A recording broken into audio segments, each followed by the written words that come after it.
आज आपण आपल्या किचनमध्ये क्रिस्पी पोटॅटो व्हेज बनवतो आहे. करायला सोपे आणि मस्त टेस्टी आहे. तर साहित्याकडे जाऊया. 1 कप व्हीट फ्लावर म्हणजे कणिक घेतलेलं आहे. 1/4 कप मैदा, त्यामध्ये घातलेलं आहे मीठ चवीनुसार, तेल घातलेलं आहे 1 टेबलस्पून आणि ओवा घातलेला आहे. आणि मग या मिक्सचरला सगळ्यांना आपण नीट मळून घेऊया आणि याची कणिक तयार झाली की त्याला बाजूला थोडा वेळ ठेवून देऊ.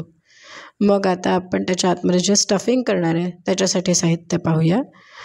2 बटाटे उकडलेले मी किसून घेतलेले आहे. त्यामध्ये मी घालते 3 चमचे तांदळाचं पीठ. आपण कॉर्नफ्लॉवरही घालू शकतो, पण मला तांदळाचं पीठ चांगलं वाटतं तर मी ते घातलेलं आहे. त्यानंतर मी किसलेलं गाजर घातलेलं आहे.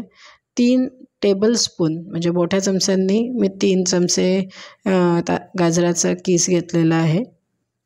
त्यानंतर बीटरूट घेतलेला आहे 2 मोठे चमचे. त्याचबरोबर नंतर आपण घालूया पातीचा कांदा 3 मोठे चमचे. आता या सगळ्या मिश्रणामध्ये जे असं छान सुंदर मस्त रंगीबेरंगी दिसतं आहे, आता त्या मिश्रणात आपण एक एक गोष्ट छोट्या घालूया. चिली फ्लेक्स घातलेला आहे. आपण आपल्या आवडीनुसार तिखटाचं प्रमाण कमी जास्त करू शकतो. त्यानंतर लसूण पाकळी घातलेली आहे बारीक चिरलेली. खूप तिखट आहे तर मी एकच घातली आहे. मीठ घातलं आहे चवीनुसार.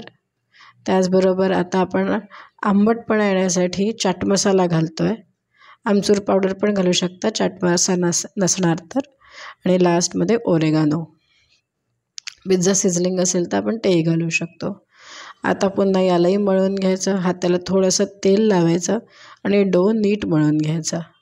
आता मी जो मगाशी आपण कणिक बनवलेली होती म्हणजे कणिक मळून घेतली होती त्याची पोळी लाटून घेतलेली आहे. आणि आपल्या बटाट्याचा जो गोळा होता तो आता मी या पोळीवर पूर्णपणे पसरवते आहे. नीट पसरवल्यानंतर याच्यावर आपण दुसरी पोळी लावून घेऊया आणि तीसुद्धा नीट चिपकवून घ्यावूया. यासाठी मी काही मैदा पाणी याचा वापर केलेला नाही आहे. बस कणकेलाच कणिक चिपकवलेली आहे आणि ती नीट चिपकली आहे. आणि जे जास्तीचा जागा आहे जिथे आपलं स्टफिंग गेलेलं नाही आहे त्याला चाकूने आपण काढून घेऊया. आता त्याचे चांगले शंकरपाळ्यासारखे आपण बारीक बारीक काप करूया आणि मग असे रोल्स बनवूया. आपण कुठल्याही शेपमध्ये याला बनवू शकतो. आपल्याला आवडेल तो शेप. आणि खरं तर रोलही नाही बनवले, आपण असंच तळले तरी काही हरकत नाही. आतलं स्टफिंग बिलकुल बाहेर निघणार नाही. कारण खूपदा हाच प्रश्न असतो की स्टफिंग निघेल का, तर ते बिलकुल निघणार नाही. हे पहा, दिसायला छान रंगीबेरंगी गुलाबी वगैरे दिसतात आहे. खायला तर खूपच टेस्टी आहे. चिली सॉस, टमॅटो सॉस आणि चीज याच्यामुळे लज्जत वाढलेली आहे. मजा आलेली आहे खाताना. तुम्ही पण करून पहा. एन्जॉय.